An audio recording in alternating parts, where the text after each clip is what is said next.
A gente vai mostrar agora uma comunidade do interior do Maranhão que há mais de 10 anos espera a solução para um problema ambiental. Nem precisa ventar muito e uma nuvem de fuligem suja tudo. Quando a gente vai destampar a panela, o arroz, como é branco, aí a gente vê em cima, a gente percebe logo quando tem pó de ferro que já fica pretinho. 300 famílias moram em Piquiá de Baixo, cerca de 1.000 pessoas. Elas afirmam que os primeiros moradores chegaram na década de 1970 e que desde a década de 1980 passaram a ter a companhia da Ferrovia Carajás em concessão à Vale e do Polo Siderúrgico de Açailândia, que chegou a contar com 5 produtoras de ferro-gusa, uma das matérias-primas do aço. As empresas dizem que chegaram antes e atraíram o povoado. Os rejeitos de ferro-gusa e minério de ferro contaminam de tal modo o ambiente que os moradores são obrigados a cobrir as casas com lonas plásticas e a sujeira derrama o tempo todo em cascata dentro das casas. Olha só. O minério que passa aí são o minério bruto, o minério lavado, que é o minério que chama minério fino.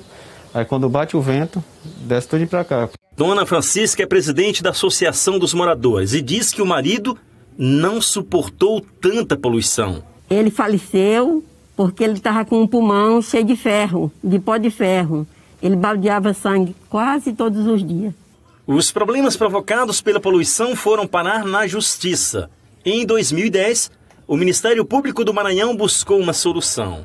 No ano seguinte, as siderúrgicas e a Vale assinaram um termo de ajustamento de conduta e assumiram a reparação financeira dos danos da poluição. As siderúrgicas compraram um terreno a 8 quilômetros de distância para o reassentamento das famílias de Piquiá de Baixo. A construção das casas veio de um financiamento do programa Minha Casa Minha Vida, da Caixa, dividido entre Vale, siderúrgicas e as famílias. Mas as obras só começaram 7 anos depois. Representantes do Conselho de Direitos Humanos das Nações Unidas estiveram na região em 2019 e apresentaram um relatório sobre crimes de contaminação por substâncias tóxicas perigosas no país durante a 45ª sessão ordinária do Conselho em Genebra. O documento afirmou que a luta das famílias de Piquiá de Baixo é um exemplo de como a indústria opera por décadas sem qualquer olhar adequado aos direitos humanos e com limitada intervenção do Estado, e que as siderúrgicas estão trabalhando há pelo menos 8 anos sem licenças. O Sindicato das Siderúrgicas nega. As duas que estão operando hoje lá obedecem rigorosamente, tem a licença ambiental e obedece rigorosamente a licença estadual e federal. Nós tínhamos 5 siderúrgicos, apenas tem duas siderúrgicas apenas, e essas empresas, de certa forma, não foram ouvidas, né, pela ONU para colocar seu parecer. Ali se trata de um distrito industrial, né, aprovado pelo plano diretor do município. Este ano, a Confederação Nacional dos Bispos do Brasil encaminhou uma carta ao ministro do Desenvolvimento Regional, Rogério Marinho, afirmando que a história de Piquiá de Baixo é um exemplo paradigmático das violações sofridas pelas comunidades amazônicas, e afirmou ter sido procurada pela comunidade de Piquiá e informada de que existe sério risco de que o projeto de reassentamento coletivo, com a construção do novo bairro, seja interrompido. Pelo cronograma, as 312 famílias já deveriam ter passado o Natal numa casa nova, bem longe da poluição. Mas a obra está atrasada e sem prazo de conclusão. Uma das razões seria o programa de contingência adotado pelo governo federal no começo do ano. O coordenador da obra diz que 70% dos serviços ainda estão por fazer. A obra está com esse risco de parar e a responsabilidade dessa parada vai ser da Vale, das siderúrgicas e do Estado brasileiro se eles não complementarem esse recurso necessário, né? Se não garantirem todo o recurso que falta para terminar essa obra. A Vale afirmou que busca cumprir rigorosamente as normas ambientais, apoia o novo bairro de Piquiá com 6 milhões e 200 mil reais e que enviou 300 mil reais para a manutenção do canteiro de obras durante a pandemia. O Ministério do Desenvolvimento Social afirmou que, pelo contrato do programa Minha Casa Minha Vida, a Associação Comunitária dos Moradores de Piquiá é responsável pela gestão dos recursos, dos projetos e das obras de reassentamento. O Ministério informou ainda que não houve atraso de repasses. A Caixa afirmou que é agente financeiro do programa Minha Casa Minha Vida e que pediu uma explicação da Associação de Moradores para analisar a possibilidade de um novo cronograma. A Secretaria de Meio Ambiente do Maranhão afirmou que as 2 siderúrgicas em funcionamento têm licenças válidas. O governo maranhense declarou que está à disposição para assumir as obras e que aguarda negociações entre a Associação de Moradores e o governo federal. No extremo oeste paulista, um projeto de reflorestamento está conseguindo recuperar áreas desmatadas sem prejudicar a produção agropecuária. Esse é o Parque Estadual Morro do Diabo, no extremo oeste de São Paulo. São 34 mil hectares, com cerca de 300 espécies de plantas e 520 espécies de animais, algumas em risco de extinção, como o mico-leão preto e a onça-pintada. É um dos últimos lugares do estado em que a Mata Atlântica está preservada. Da vegetação que já cobriu toda essa área em verde no mapa, hoje restam só essas pequenas manchas, 16% do total. São fragmentos cercados por áreas de agricultura e pecuária, um isolamento que aumenta o risco para a preservação das espécies. Um projeto que ficou conhecido como Corredores da Vida quer mudar isso. Aí que nasce a ideia desses nossos corredores ecológicos, que eles vêm no sentido de interligar essas florestas, conectar essas populações de uma forma que a gente tenha a garantia da sobrevivência dessas espécies para as futuras gerações. Essa foi uma das primeiras áreas de atuação do projeto dos corredores. O processo de reflorestamento começou por aqui em novembro de 2011. 9 anos depois, dá para ver claramente a resposta da natureza. São 7 quilômetros de extensão, mais de 1.200 hectares de Mata Atlântica restaurada. Nesse trecho que liga o Parque Estadual do Morro do Diabo à Estação Ecológica do Mico-Leão Preto, as câmeras de pesquisadores já flagraram onças, tamanduás e outros animais de grande porte. A gente tem, por exemplo, 60 espécies de mamíferos entre os voadores e não voadores. Especificamente aqui no corredor ecológico, a gente sabe que já foram encontradas 20 espécies, ou seja, 1/3 da fauna de mamíferos do Pontal já é encontrada nesses corredores. Essas imagens mostram o antes e o depois. Áreas de pastagem e de agricultura se transformaram em floresta. Primeiro foi preciso convencer os agricultores, os pecuaristas e a indústria de que esse processo não representava perder a área de cultivo, mas sim ganhar diversidade, com a natureza como aliada. A gente percebeu que seria uma coisa muito útil para o meio ambiente, para a fauna, para a flora. Já tem corredores que foram iniciados há 10, 12 anos atrás que já estão totalmente consolidados. Então, isso deixa a gente muito satisfeito. Os corredores também representam fonte de renda. A dona Iraci tem um viveiro de mudas, um trabalho que sustenta a família, mas que tem um valor ainda maior. Ela conta que o pai dela ajudou a desmatar a região no passado. Agora, ela está fazendo o contrário. Hoje, eu sendo filha dele, graças a Deus, me dá uma alegria de falar assim, de saber que eu estou contribuindo para que aquilo que foi destruído hoje está sendo reconstruído. É muito prazeroso. O instituto que coordena o projeto aponta que cada R$1 milhão investido gera 10 empregos diretos. O dobro do que é registrado na cadeia do gás e petróleo. A ONG estima ainda que nos próximos 5 anos, a restauração de florestas no Pontal do Paranapanema movimente quase R$60 milhões. Até agora, o projeto já recuperou 2.000 hectares, com 4 milhões de árvores plantadas.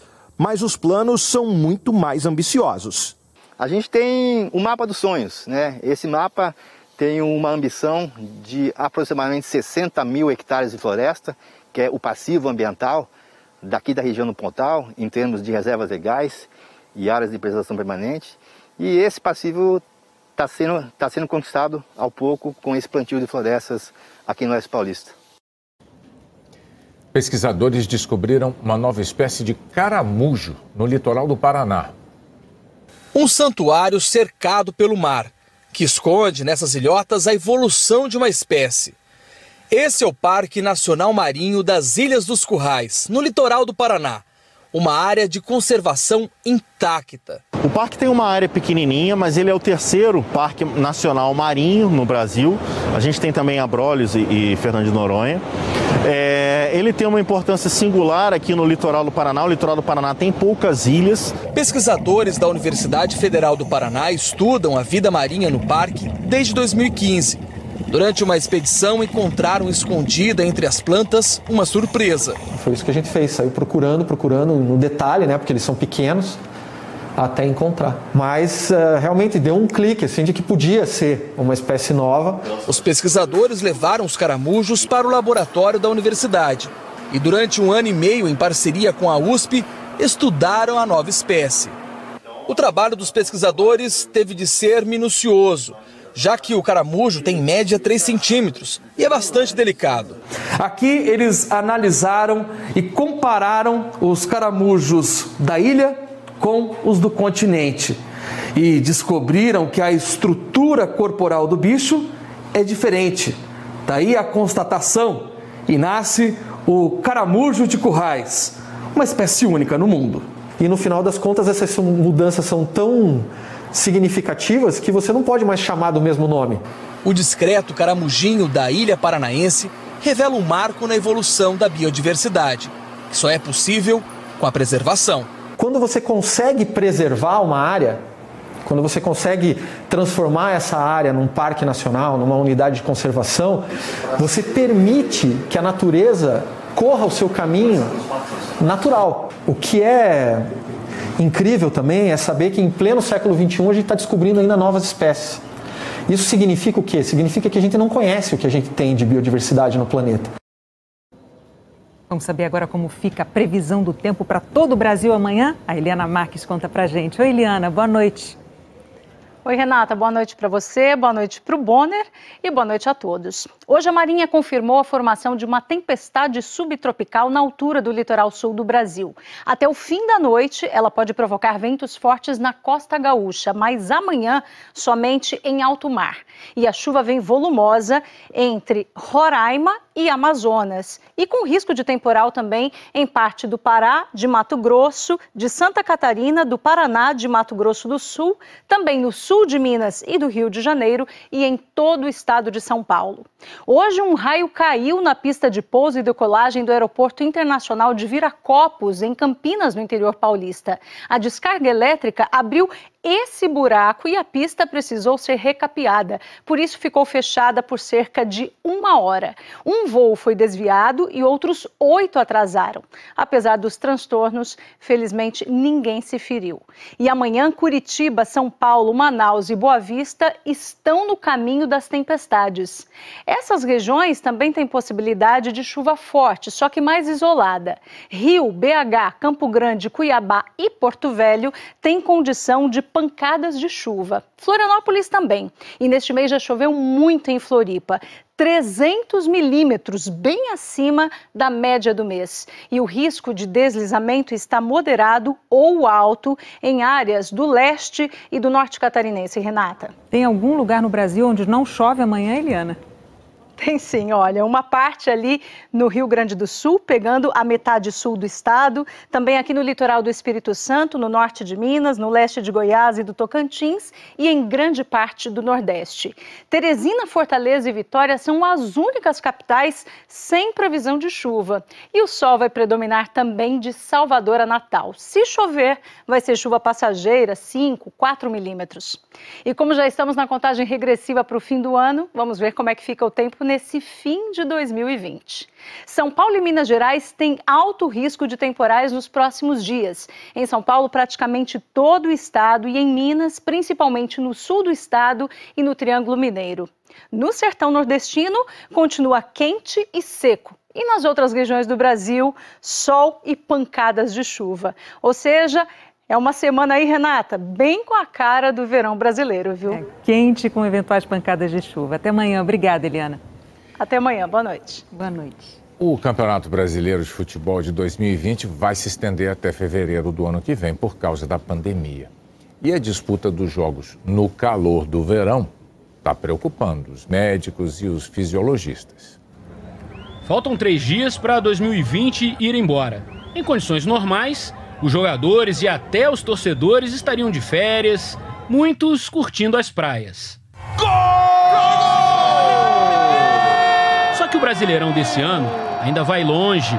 Nesse fim de semana, o líder São Paulo venceu mais uma e aumentou a distância para a concorrência. O São Paulo vai abrindo 7 pontos para vice. São 7 pontos de diferença para o Atlético Mineiro e Flamengo.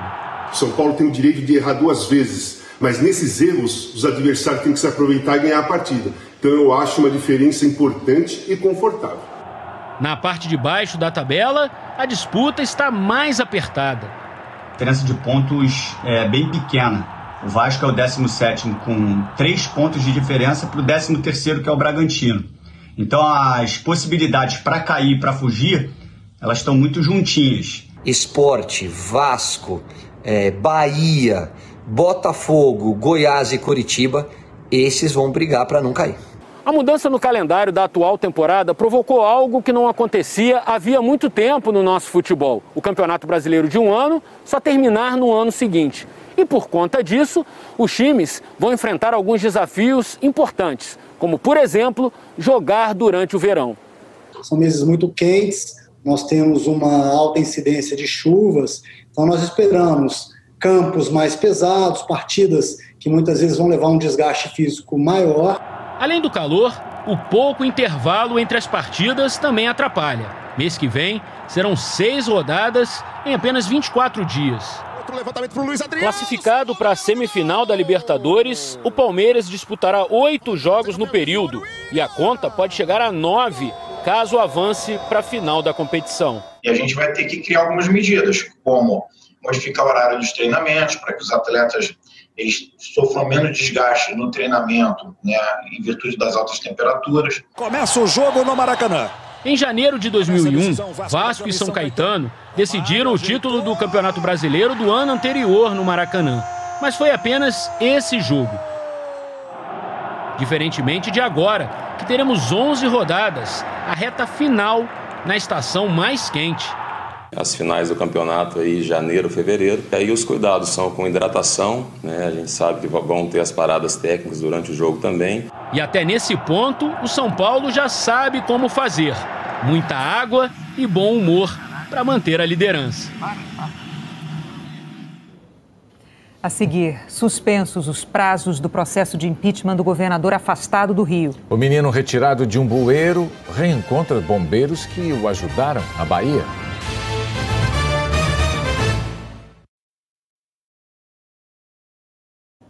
O Tribunal Especial Misto, que julga o impeachment do governador afastado do Rio, Wilson Witzel, do PSC, suspendeu os prazos de conclusão do processo.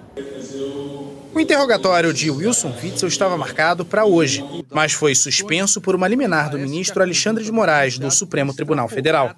O ministro atendeu a um pedido da defesa de Witzel, que alegou que o governador afastado só poderia falar após ter acesso a todo o conteúdo da delação do ex-secretário estadual de Saúde, Edmar Santos, e de um novo depoimento dele. Edmar compareceu ao tribunal no último dia 17, como testemunha de Witzel, mas não respondeu a maior parte das perguntas sobre fraudes na saúde, porque sua delação está em sigilo e só se tornará pública quando o Superior Tribunal de Justiça aceitar a denúncia do Ministério Público Federal. O processo de impeachment deveria ser concluído até março.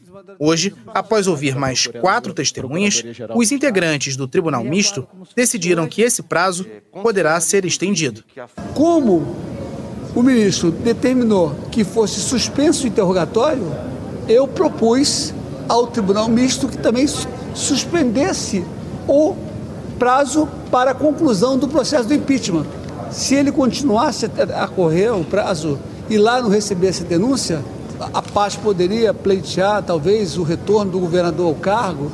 Apesar da suspensão dos prazos, o Tribunal Especial Misto decidiu que o Wilson Witzel deve continuar afastado do cargo, sem poder morar na residência oficial e com salários reduzidos, até que haja uma nova decisão judicial que permita que o processo de impeachment seja retomado. O deputado estadual Luiz Paulo, do Cidadania, um dos autores do pedido de impeachment do governador, recorreu ao STF contra a decisão do ministro Alexandre de Moraes de suspender o interrogatório de Witzel. O pedido da suspensão liminar que nós fizemos foi exatamente alegando que a competência é do presidente e não do relator, porque o Supremo está em recesso.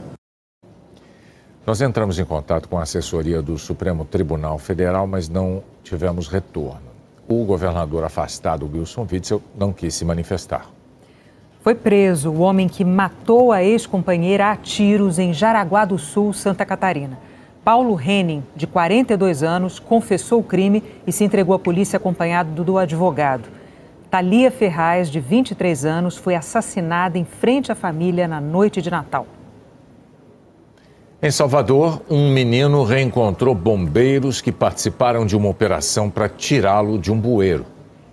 No sábado à noite, Marcos Vinícius ficou preso no duto de escoamento de água quando brincava com amigos. Um homem que estava passando ouviu os pedidos de ajuda e chamou os bombeiros. Primeiro, eles tentaram içar o garoto, conhecido como Gubi.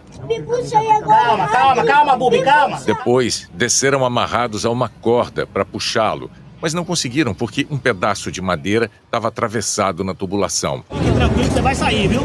Aí eles usaram uma retroescavadeira com todo o cuidado para cortar a tubulação e tirar a madeira. Depois de mais de 3 horas, às 10h15 da noite, os bombeiros conseguiram resgatar o garoto, que teve apenas ferimentos leves. No reencontro de hoje, Gubi estava aninhado no colo da mãe. E os dois eram pura gratidão. Obrigado. Pode contar sempre com o Corpo de Bombeiros Militar, vai estar sempre à sua disposição. E o Gubi foi valente. Foi muito. O Jornal da Globo é depois de Tela Quente. Boa noite. Uma boa noite para você, até amanhã.